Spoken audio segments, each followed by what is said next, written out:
तर भावांनो, आज आम्ही चाललेलो गोव्याला. ते पण आमची मिनी बस घेऊन, म्हणजे कार्निवल याला आम्ही मिनी बस म्हणतोय.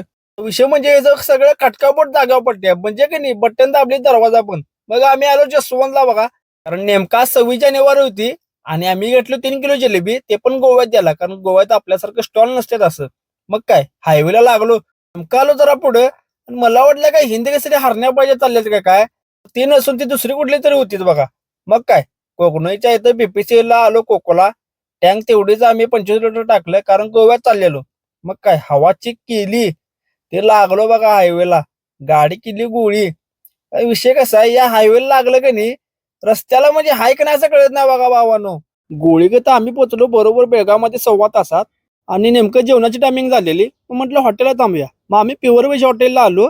या असं तुपातली पोळी देऊन बघून का नाही आमच्या तोंडाला सुटलं पाणी. आणि आमची भूक लईच वाढली, आणि हे अनलिमिटेड असल्यामुळे का नाही सुट्टी दिली नाही बघा आम्ही. मग आम्ही निघालो जायला. आणि वाटत आम्ही भाजी काय थांबलो, ही सगळी गर्दी दिसते का नाही, ही सगळी गोवावाले आहेत बघा. कारण विषय काय आहे, बेळगावमध्ये स्वच्छ आणि ताजी आणि स्वस्त भाजी मिळत्या. आणि आम्ही पण आम्हाला जे काय लागते ते इथंच घेतली बघा भाजी. आणि निघालो जायला. गाडी काय गोळीच असते आपली. घाटातला रस्ता पण चांगला होता. तिथनं जरा पुढे आलो आणि ट्रॅफिक लागलं बघा. जसं लोणावळा खंडाळात जसं ट्रॅफिक लागलेलं की नाही, तसं इथं पण लागलं ट्रॅफिक.